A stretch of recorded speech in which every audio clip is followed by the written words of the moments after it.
Luego de 12 meses, caminando yo por el palacio real de Babilonia, me habló el rey y me dijo: ¿acaso no es esta Babilonia la grande, la que yo construí por residencia de la realeza y por poder de mi fuerza, digna de la gloria de mi majestad?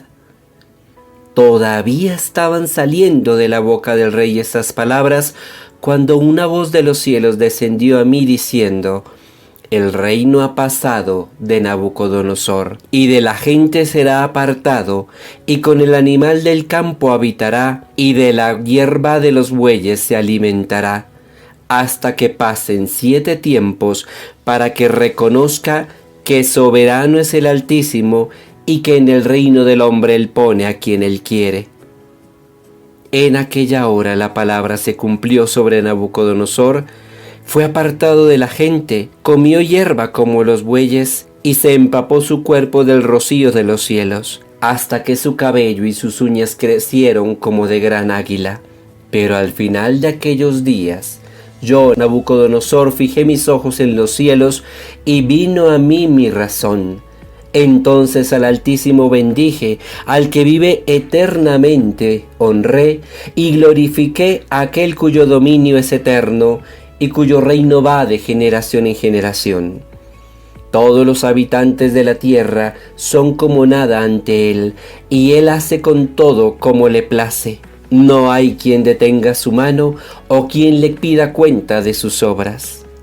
En ese tiempo mi razón volvió a mí, y la gloria de mi reino, y mi honor y mi esplendor volvieron a mí, y a mí llegaron mis consejeros y mis nobles, y mi reino fue restablecido, con grandeza mayor que fue añadida más que antes.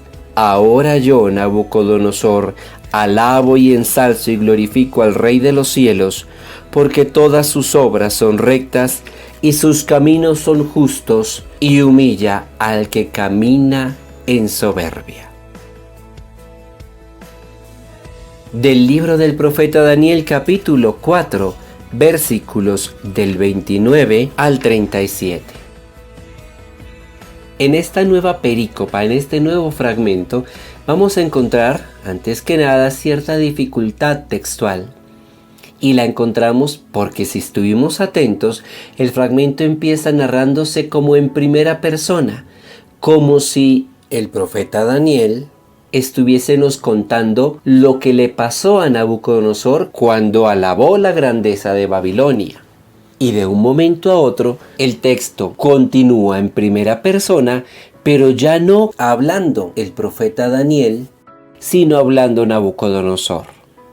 Seguramente en el momento en el que recopilaron los fragmentos para armar este texto, en esta perícopa en particular, hubo ese trastocarse de si la estaba contando Daniel o si la estaba contando Nabucodonosor. Sea como sea, y sea quien sea el que estuviese contando o narrando este fragmento, vámonos a reflexionar sobre las ideas en particular que este pequeño fragmento nos trae hoy.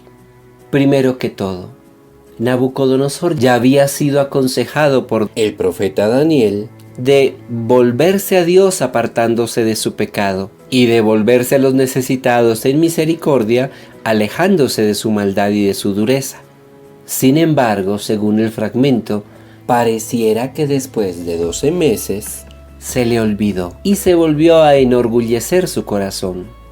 En ningún otro texto, por ejemplo histórico, o de las crónicas que se conocen, se hicieron sobre los reyes de Babilonia, aparece la narración de qué fue lo que le pasó a Nabucodonosor.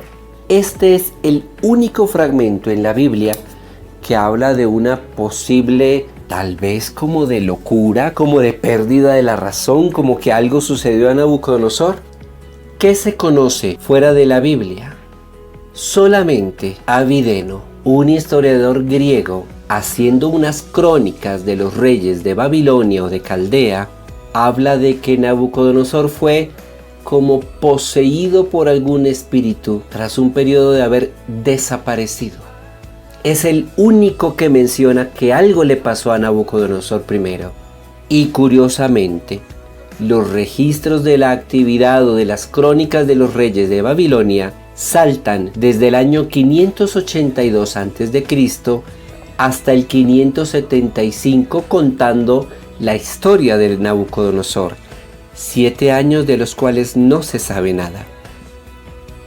Habiendo hecho esta contextualización, Dios siempre nos está avisando y llamando. Él siempre nos está diciendo, y nunca podremos decir que no nos habló, que no nos avisó, que no nos invitó, que no nos corrigió, que no nos señaló el buen camino.